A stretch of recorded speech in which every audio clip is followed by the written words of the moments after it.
بسم الله الرحمن الرحيم. السلام عليكم ورحمة الله وبركاته. الحمد لله رب العالمين. الحمد لله حمدا كثيرا طيبا مباركا فيه كما يحب ربنا ويرضى. أشهد أن لا إله إلا الله وحده لا شريك له، وأشهد أن سيدنا ونبينا وحبيبنا وشفيعنا محمد صلى الله عليه وعلى آله وصحبه وسلم تسليما كثيرا.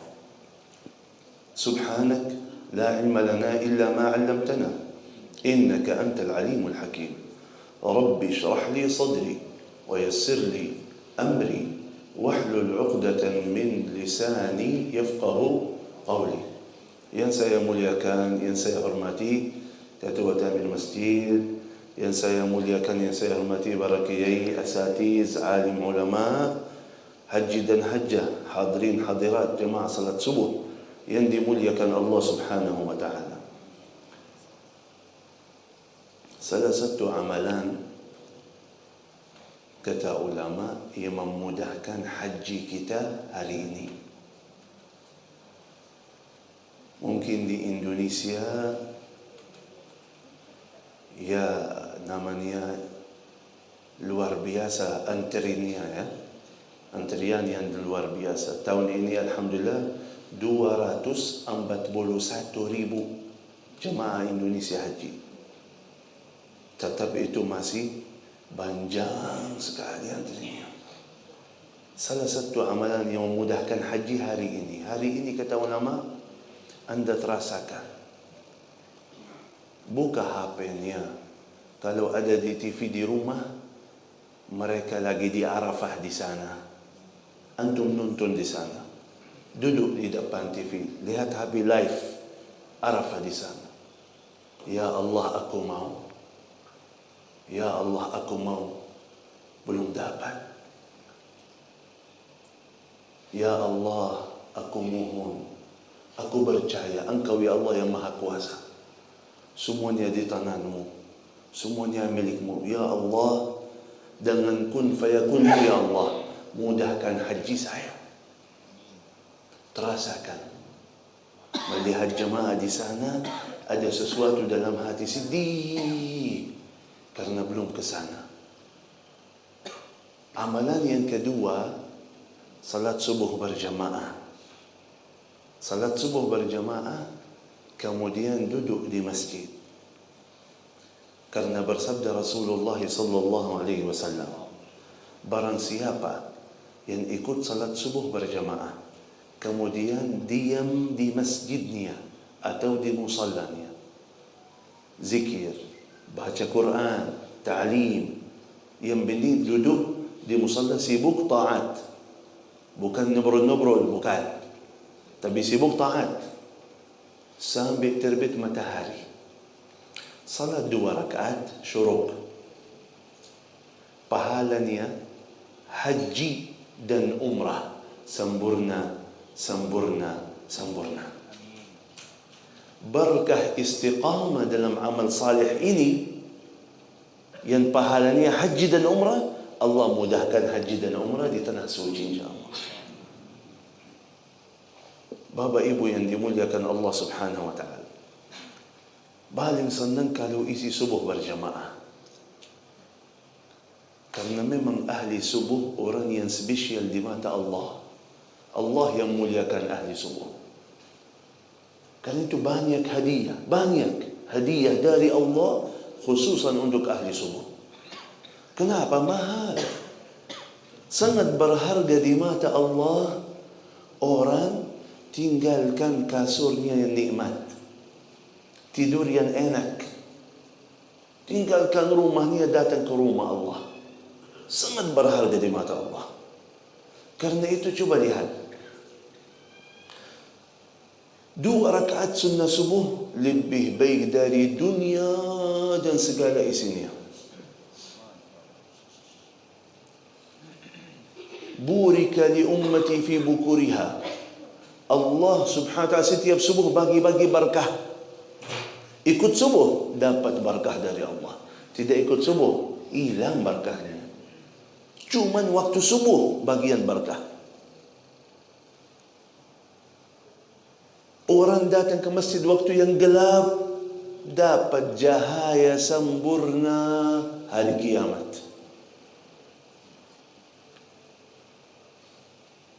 Barang siapa yang ikut salat subuh berjamaah, dihitung oleh Allah sepanjang malam tahajud, padahal tidur. Semua kemuliaan ini khususan untuk ahli subuh. Pertanyaannya, kenapa? Kenapa begitu luar biasa kemuliaan ahli subuh? Ahli subuh bukan sekitar azan subuh datang, enggak. Orang mukmin dari tadi malam sebelum tidur dalam hatinya ada Allah. Tidur dalam keadaan taat. Ambil air wudu, baca doa tidur, baca ayat kursi. Begitu dia mau tidur, niat, aku nanti mau bangun tahajud, mau bangun salat subuh. Ini yang berharga di mata Allah. Tidur dalam keadaan taat, niat dan azam, mau bangun, lanjut taat kepada Allah. Itu yang berharga di mata Allah. Coba lihat sebaliknya gimana. Mohon maaf, banyak umat Islam gak berduli salat subuhnya. Tidur seenak-enaknya. Kapan saya bangun, nanti salat subuh. Betul? Santai itu. Gak berduli. Bagaimana tidur? Gak berduli bagaimana tidurnya. Nonton TV sampai nantuk. Duduk di kafe sampai nantuk, bulan tidur. Gak berduli gimana caranya. Bagaimana kondisi, gak berduli. Lebih parah lagi, orang yang niat dan azam buruk. Ada orang sengaja sebelum tidur, niat dan azam, tidak mau bangun salat subuh, tidak mau. Taruh alarm jam 8, persiapan kerja. Menghormati jam kerja, tidak menghormati jam salat. Menghormati perjanjian manusia, tidak menghormati perjanjian Allah. Karena itu kalau ada orang siap taat, siap ibadah, siap tinggalkan istirahatnya, rumahnya, datang ke masjid, subuhnya itu sangat mulia di mata Allah Subhanahu wa ta'ala. Karena itu, kalau memang ahli subuh orang yang spesial, kita bahas sesuatu yang spesial juga. Bapak Ibu yang dimuliakan Allah Subhanahu wa ta'ala,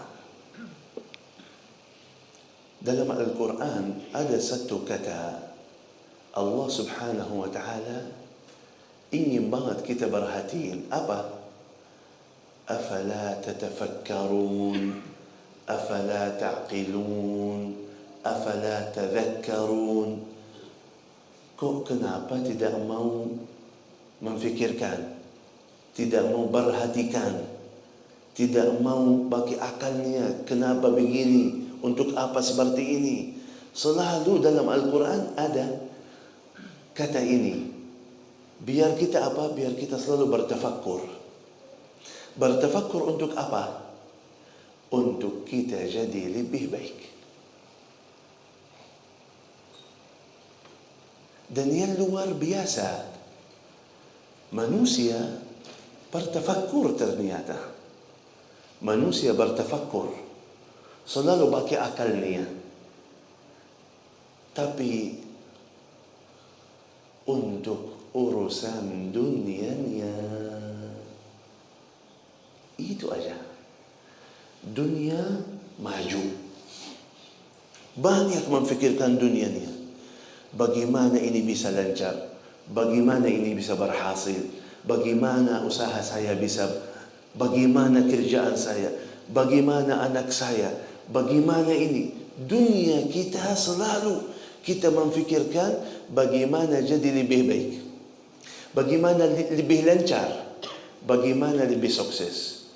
Dan yang luar biasa, setelah kita memfikirkan dunia kita itu, kerja keras untuk itu.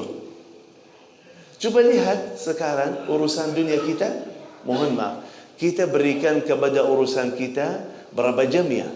Orang yang kerja itu berapa jam setiap hari? 8 jam, 9 jam, 10 jam. Luar biasa. Dan luar biasa lagi tahu, sabarannya. Jadi setelah memfikirkan bagaimana saya bisa lancar sukses dunia saya, keluarga saya, urusan saya, kerja keras untuk itu. Dalam kerja keras, dia punya sabaran yang luar biasa.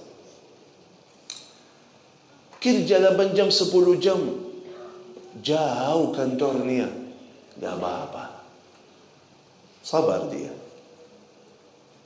Panas Pak, panas Riau panas, gak apa-apa. Hujan deras, gak apa-apa. Apapun kesulitannya, apapun capeknya, dia tetap kerja, tetap. Sampai saya lihat dengan mata saya sendiri di kantor, ibu-ibu hamil sudah 8 bulan. Syekh, tolong doain sebentar lagi. Masih kerja? Masih kerja? 8 bulan, masih kerja? Sabarannya luar biasa. Mantap. Bagus. Baik. Kita menjaga dunia kita dengan baik. Karena memang itu tanggung jawab kita. Harus selalu kita memfikirkan bagaimana anak saya ke depan sukses. Bagaimana ada kecukupan untuk keluarga saya. Betul?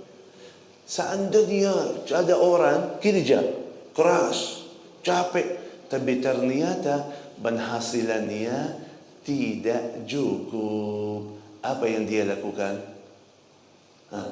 Kalau penghasilan tidak cukup, gimana? Cari tambahan. Kanan kiri kan? Cari jualan online, masak di rumah, banyak seperti itu. Yang penting bisa menutupi kebutuhannya dan bisa lancar urusan keluarganya. Karena itu, ternyata orang saleh yang kita baca cerita-cerita tentang sahabat atau orang-orang saleh, fikirannya sama. Tapi untuk urusan akhirat. Untuk urusan akhirat. Mereka selalu memfikirkan, mereka kerja keras, apapun kesulitannya, apapun kecapeannya, sabaran mereka luar biasa. Yang penting akhirat saya lancar. Yang penting saya nanti di hari kiamat sukses. Yang penting aku selamat nanti dari neraka. Yang penting aku menjamin surga. Ini hal yang luar biasa. Mohon maaf, kerja keras untuk dunia memang wajib. Harus kita kerja keras untuk dunia kita. Memfikirkan dunia kita. Pertanyaannya, yang tanggung jawab surga kita siapa? Siapa yang tanggung jawab surga kita sendiri? Tanggung jawab siapa? Yang luar biasa di sini, persiapan kita luar biasa untuk dunia kita. Padahal kita yakin dunia ini besok habis. Betul? Besok nggak ada dunia lagi, udah habis dunia besok. Yakin besok akan kita tinggalkan dunia ini. Tapi begitu persiapan kita, kerja keras berjam-jam setiap hari apapun kecapeannya, apapun kesulitannya, masih kita teruskan.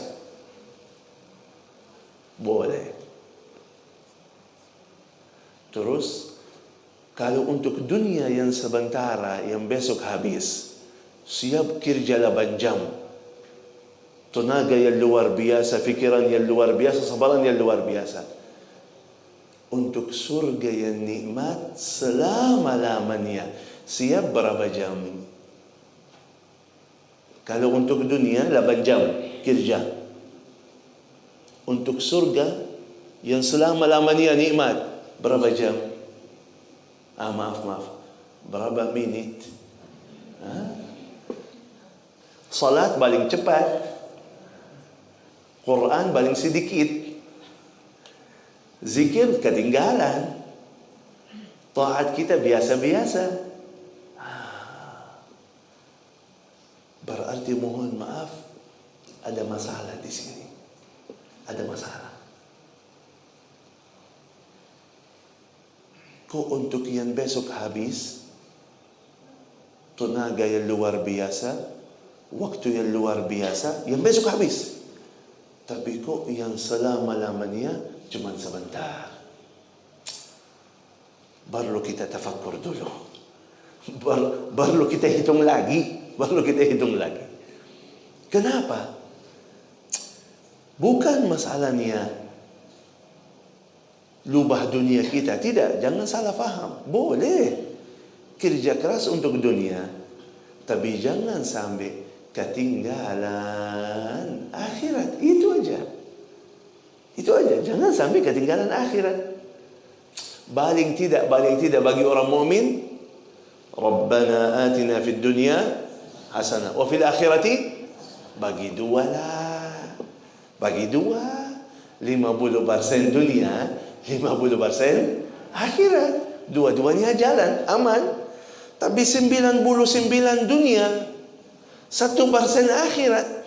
Dan 1% itu dicampur juga dengan urusan dunia. Coba mohon maaf, itu yang namanya 10 menit atau berapa menit kita salat, yang namanya salat yang agama, hubungan kita sama Allah langsung, itu yang cuma berapa menit kita berikan kepada salat kita.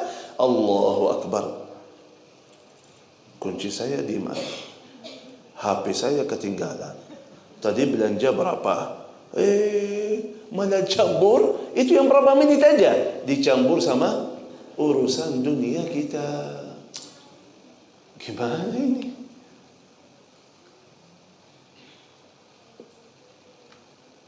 Ternyata apa? Bagaimana bisa berubah? Bagaimana kita bisa atur masalah ini? Ternyata orang-orang saleh yang begitu hebat taatnya, mantap ibadahnya, rahasianya apa? Sudah ketemu, alhamdulillah. Sudah ketemu rahasia mereka apa? Mau tahu? Bayar dulu, gak ada yang gratis. Coba lihat. Sekarang, apa yang buatkan bapak ibu yang kerja, punya keluarga, ada urusan, dia tahan, sabar, setiap hari kerja, berjam-jam, siap-siap mau keluar ke kantor, panas, sabar, hujan deras, bakicas hujan, sabar, jauh, berjam-jam setiap hari selama 10 tahun, 20 tahun, masih kerja, menjaga kerjaannya dengan baik. Apa yang buatkan mereka bisa sabar dan istiqamah menjaga kerjaannya? Apa? Fulus. Kalau ada fulus bisa lulus. Dia yakin kerjaan ini tanggung jawab saya. Harus saya jaga dengan baik. Kenapa? Karena dijanji nanti akhir bulan aku berikan gaji. Dalam hati kita apa? Aku butuh gaji ini. Aku butuh gaji ini. Karena itu paling sakit hati kalau dipotong gaji kita. Betul? Akhir bulan ternyata gara-gara apa? Sedikit telat, ya, dipotong gaji kita. Sakit hati kita. Padahal salah kita. Karena itu, apapun kesulitannya, apapun kecapeannya, kita usahakan jaga kerjaan kita dengan baik. Untuk apa? Saya yakin ada kebutuhan saya di sana. Anda jaga dengan baik. Suka, tidak suka, tetap jaga. Banyak tidak suka kerjaannya. Bosnya itu luar biasa. Tapi dia tahan, sabar juga. Dihina di sana di kantor, masih sabar dia. Kenapa? Maslahatan saya di sini. Orang mukmin sama. Setiap hari dia menjaga salat, zikir, Quran, taat, ibadah, istiqamah, tahajud. Apa yang buatkan mereka sabar? Apa yang buatkan mereka bisa tahan? Karena dijanji oleh Allah akan berikan kemudahan, kelancaran dalam segala urusan duniamu, dan nanti di akhirat aku berikan surga. Dia faham apa? Aku butuh rahmat Allah, aku butuh lindungan Allah, aku butuh surga Allah. Karena itu dia tahan. Sabar berat, ya. Sulit, ya. Bangun tengah malam, tahajud. Susah itu, bukan mudah. Tinggalkan kasur yang nikmat, tidur yang enak. Berdiri atas sejadah tahajud. Gak ada yang paksa, bukan wajib. Tapi kok bisa, kok berani, kok mau? Ya, di sini aku yakin dapat rahmat Allah, dapat ampunan. Aku butuh. Coba, kalau saya bilang, Bapak Ibu, ketemu saya jam 3 sebelum subuh. Jam berapa? Sebelum subuh. Aku kasih 100 juta. Datang atau tidak? Datang atau tidak? Gak tidur. Kenapa? Karena sudah aku butuh. Itu sangat berharga. Aku butuh itu. Karena itu tahan, sabar. Orang mukmin sama. Aku butuh. Aku tidak mungkin tinggalkan kesempatan ini. Dia faham hadis Rasulullah sallallahu alaihi wasallam. Allah Subhanahu wa taala turun setiap malam di waktu malam terakhir sebelum azan subuh sekitar 2 jam. Allah tawarkan kepada kita, wahai hamba-hambaku, wahai hamba-hambaku, ada yang lagi doa, aku terima doanya. Ada yang lagi istighfar, aku ampuni dosa-dosanya. Ada yang punya hajat, aku selesaikan hajatnya. 2 jam sampai azan subuh. Allah tawarkan kepada kita. Mereka sudah faham masalah ini. Allah panggil, wahai hambaku. Siap, ya Allah, hadir. Hadir, ya Allah.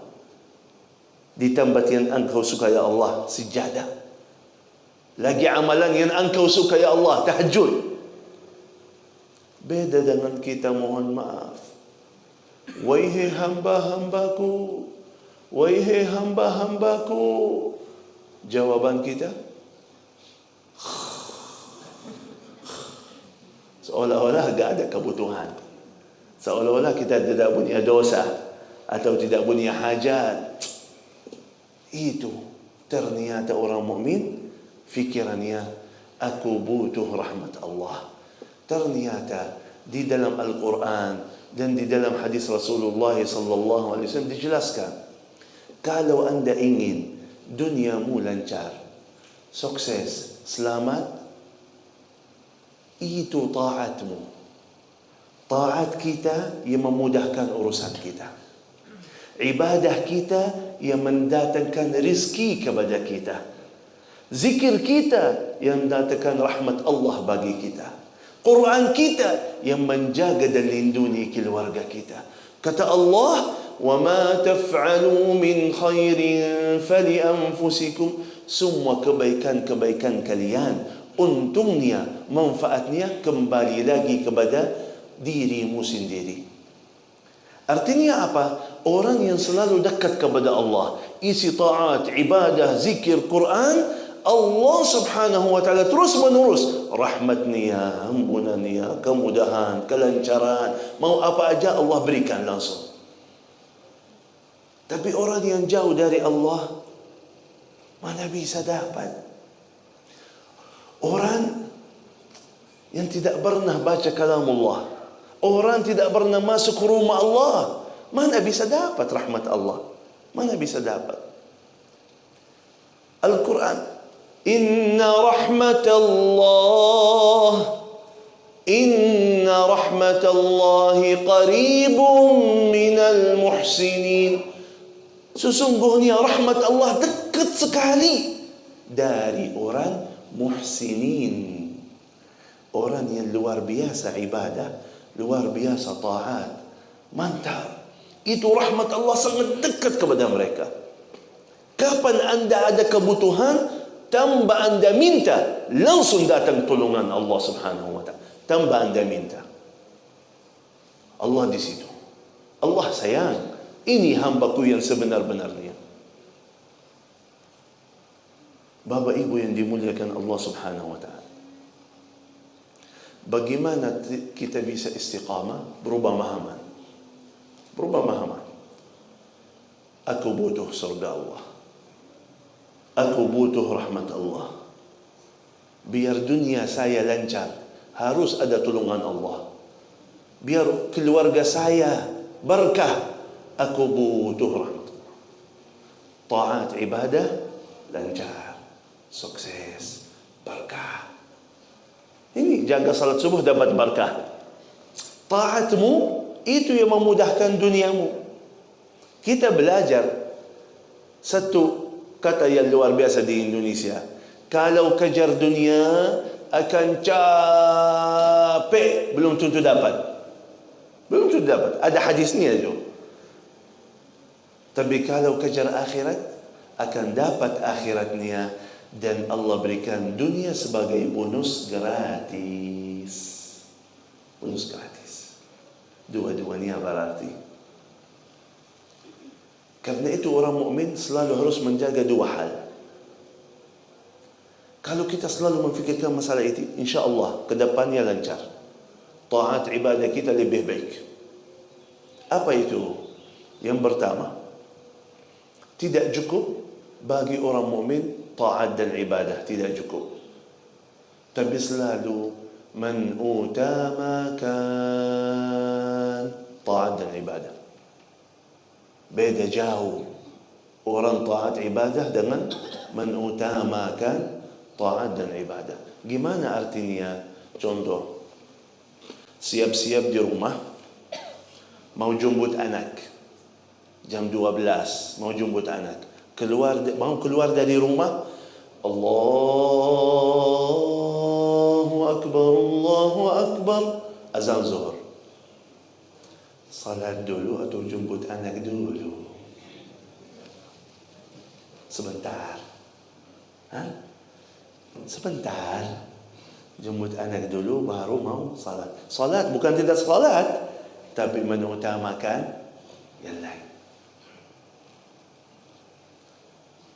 Ibu cantik salihah ikut majlis ta'lim, mantap. Besoknya, mana ibu si fulana? Tidak ikut majlis ta'lim. Mana ibu si fulana? Oh ya, tadi minta maaf, lagi ada urusan. Berarti ikut majlis ta'lim kalau lagi tidak ada. Tapi kalau ada urusan, mengutamakan urusan. Beda di mata Allah.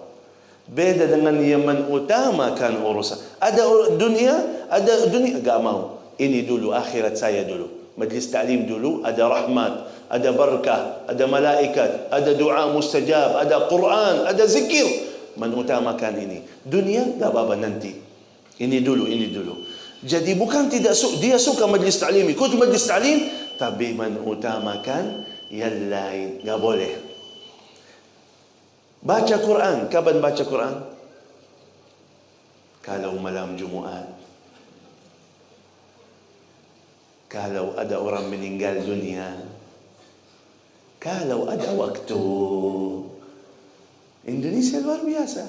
Masuk Ramadan, baca Quran, bahkan ada yang khatam Quran di bulan suci Ramadan. Betul?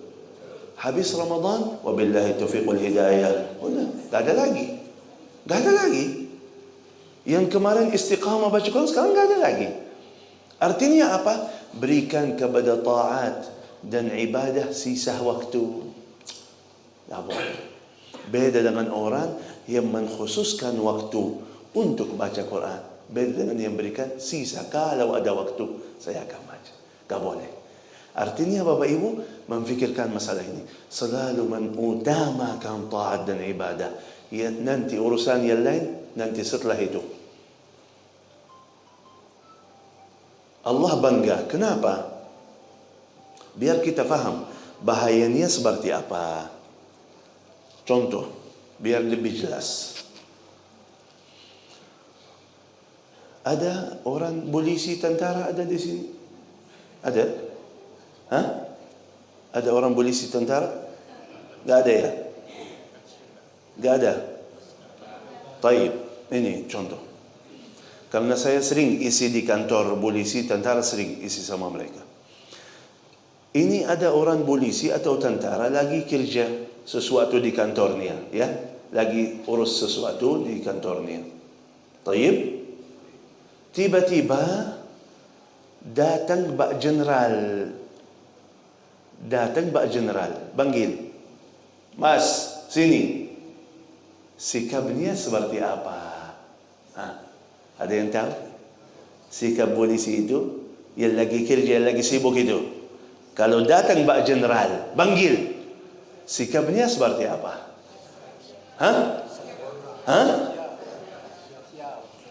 Siap. Ana lihat mata saya sendiri. Tak ada yang ana lihat. Langsung tinggalkan semuanya, datang, siap. Kenapa? Dia faham siapa itu yang panggil dia. Dia sudah faham. Ini bos saya. Apakah mungkin polisi lagi sibuk kerja, tentara sibuk, Pak General panggil, jawabannya nanti aja. Bisa? Nah, mungkin. Dia faham siapa itu yang panggil. Gak berani bilang apa-apa. Mohon maaf, mahaman ini kita belum.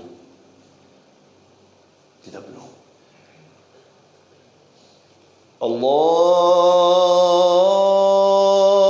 Akbar. Allah Maha Besar, Allah lebih besar dari segala-galanya. Nanti urusan dulu. Kita belum faham siapa yang panggil kita. Kita masih meremehkan masalah itu. Jadi santai aja. Selesai urusan, minum kopi sama keluarga, santai aja. Seolah-olah gak dengar panggilan ini dari Allah. Akhirnya kita belum sadar Allah murkakan kita. Oh gitu ya. Aku yang berikan rahmat, aku yang berikan rezeki, aku yang berikan anak, aku yang berikan kemudahan, malah begini lakukannya, begini jawabannya. Gara-gara salah kita yang mendatangkan murka Allah. Karena itu tidak boleh bagi orang mukmin cuma taat dan ibadah, tapi selalu mengutamakan taat dan ibadah. Kalau kita mengutamakan taat dan ibadah, Allah suka. Ini hamba yang benar, mantap.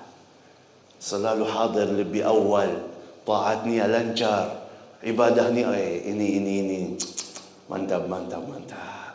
Allah berikan rahmat, Allah berikan kemudahan. Jadi kita yang dapat untungnya, bukan Allah, tapi kita sendiri yang dapat untungnya. Udah jelas? Jadi tidak cukup taat, tapi mengutamakan taat dan ibadah. Yang kedua, selalu memfikirkan setelah mengutamakan taat, menyempurnakan taat. Menyempurnakan. Harus kita fikirkan masalah ini.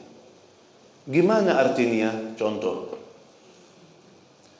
Semuanya salat, alhamdulillah. Menjaga salat, alhamdulillah. Tahajud, alhamdulillah. Qabliyah, ba'diyah, alhamdulillah. Pertanyaan saya, tolong jujur jawabannya. Yang sudah bisa khusyuk dalam salat, angkat tangannya. Yang sudah bisa khusyuk dalam salat, angkat tangannya.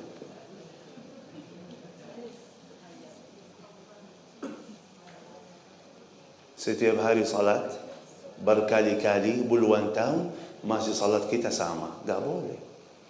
Tak boleh. Masih bocor. Tak boleh. Terus kapan perbaiki? Kalau kita di rumah, atap kita bocor, langsung perbaiki. Kenapa? Biar nyaman dalam rumah. Terus salat kita yang bocor selama puluhan tahun, siapa yang perbaiki? Nunggu siapa? Hah? Kenapa? Karena muncul di sini, alhamdulillah saya salat lebih baik daripada yang tidak salat. Terasa diri sudah baik ya. Karena itu tidak pernah perbaiki lagi. Musibah itu. Harus jadi lebih baik. Dunia kita lebih baik. Kemarin jalan kaki, sekarang punya motor, sekarang punya mobil. Kemarin rumahnya kecil, sekarang rumahnya besar. Kemarin sendiri, sekarang punya keluarga. Kemarin miskin, sekarang gara-gara kerja keras sudah punya penghasilan. Terus salat kita kapan jadi lebih baik? Fikirkan.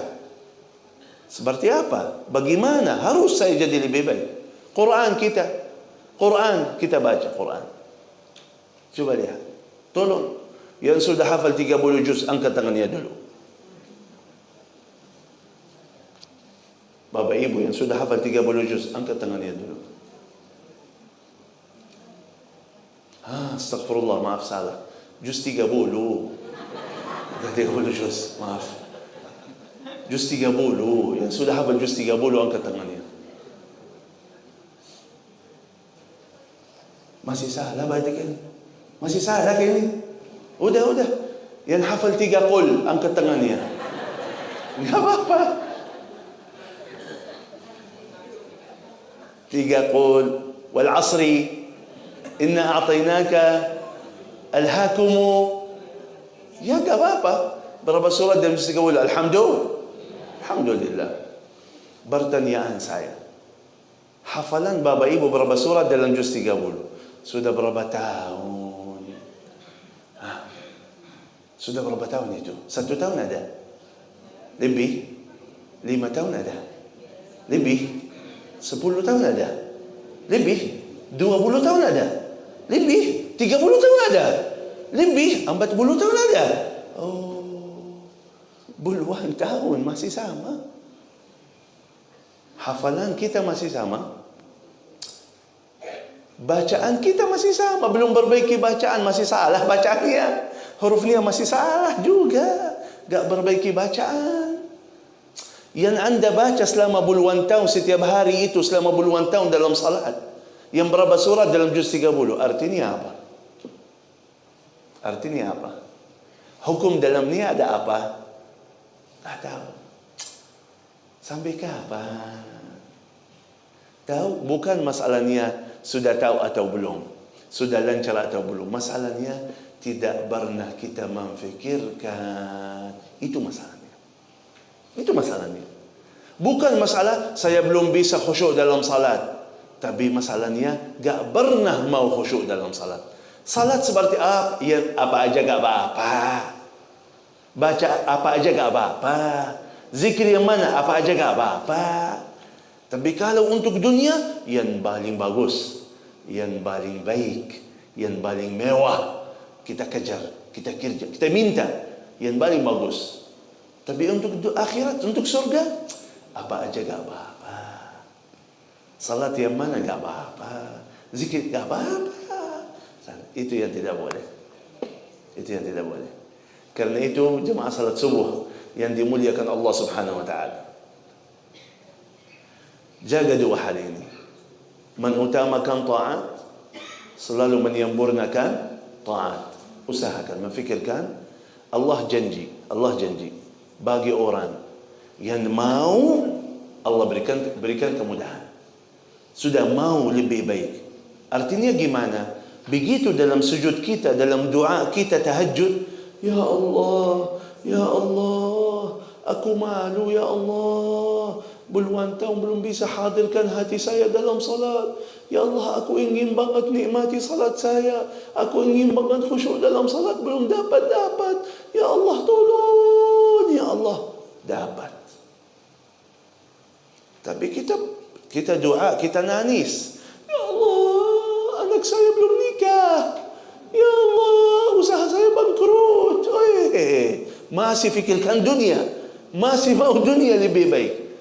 Tapi enggak berubah doanya. Biar Allah lihat, ini serius ini jujur ini.